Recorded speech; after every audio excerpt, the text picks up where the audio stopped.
exist, as in they are real, and everybody is prone to them.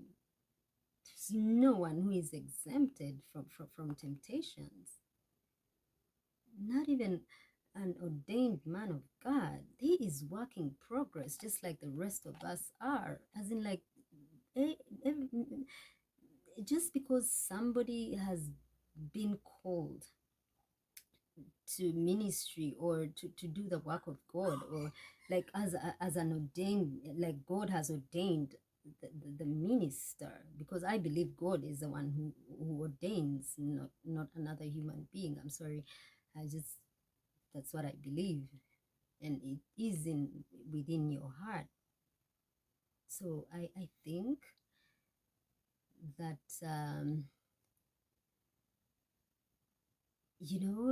these ministers, we whether anointed, they can do this and this, they are human beings. They have blood flowing through their veins.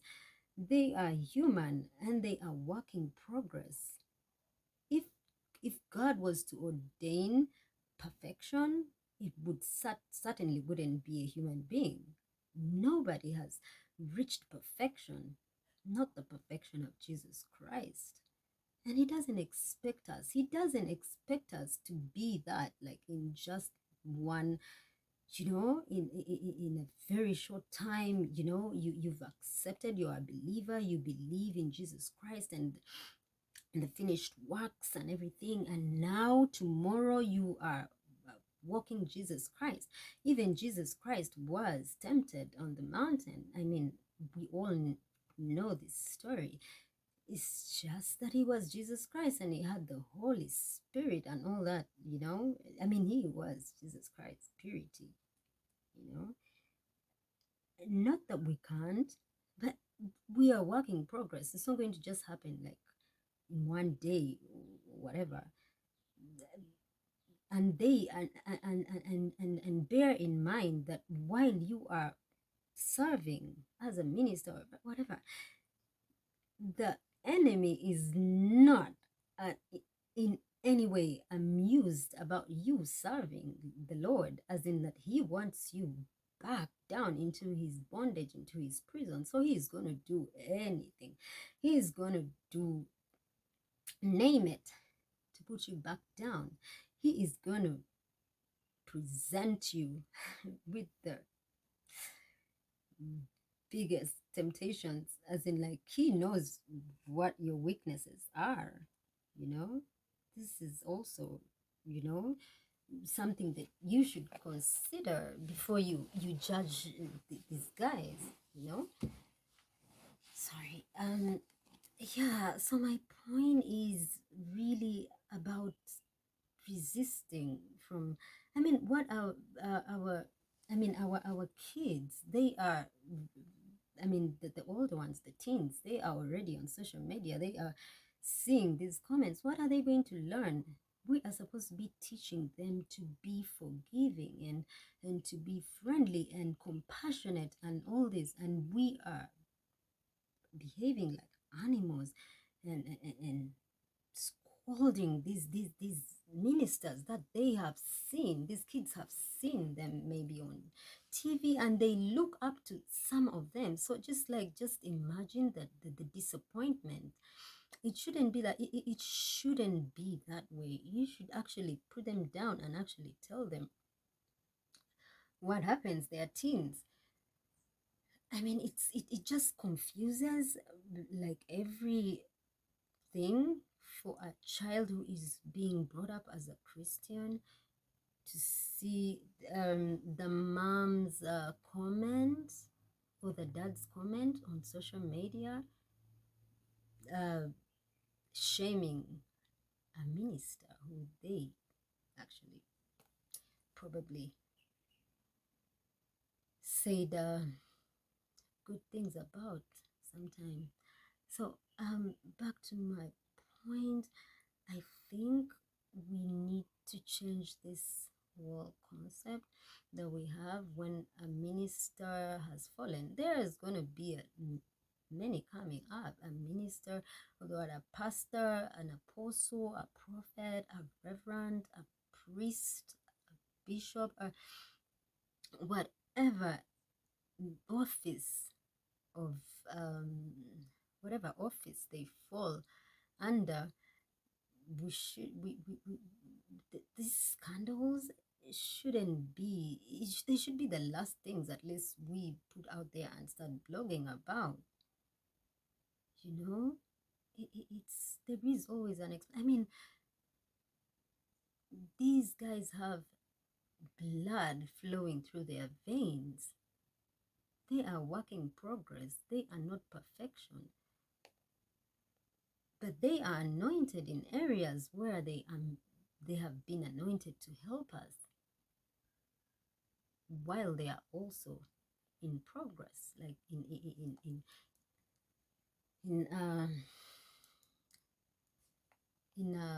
progress of working on their characters. I mean, these characters, these characters, they come from different places. You cannot just wake up. You don't know what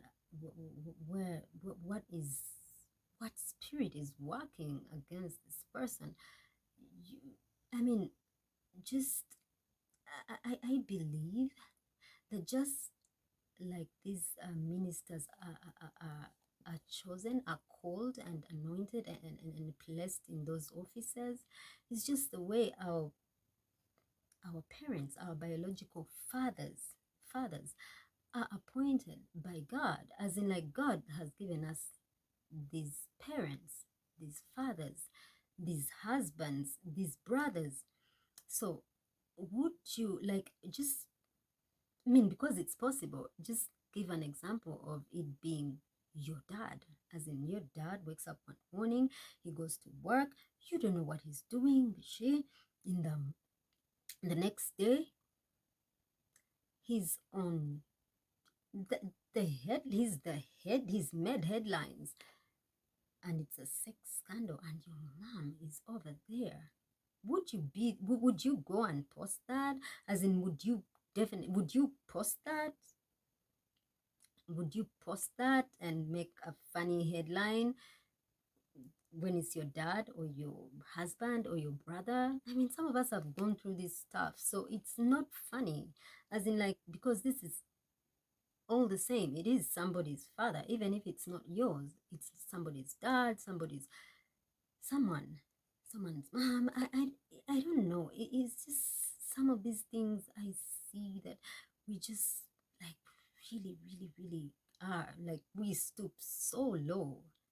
I mean, like, it can happen. Trust me, it can so easily be your dad out there. It can so easily be your husband. And what are you going to, how are you going to feel? You are definitely going to even want to hide your face. So what do you expect the kids that that that that that, that these ministers are fathering? How do you think they would feel? You know, how would you feel if it was your dad who was the minister out there? You know, it's not the best thing to pry to sorry to really have fun over. As in, it is really wrong in every sense. Let the bloggers blog. I mean, I don't know, but you know, you have to try and put yourself in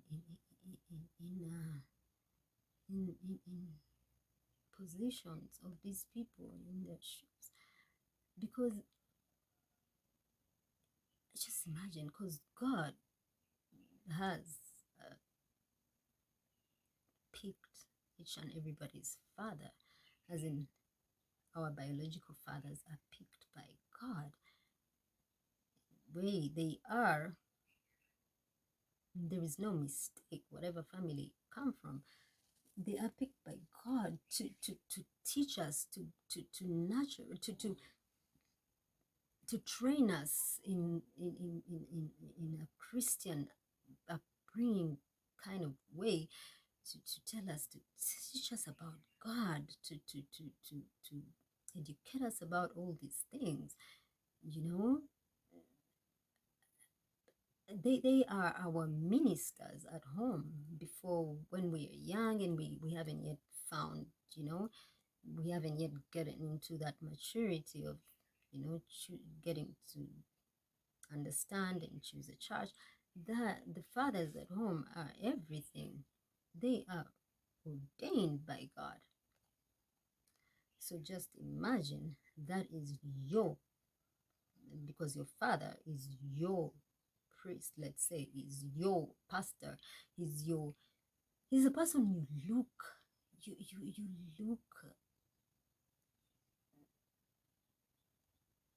look up to, you know, in every sense. We look up to our fathers.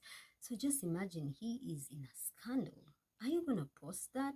No, you're not going to post that. You're going to hide yourself. You're going to be like you don't even want to know him, you know.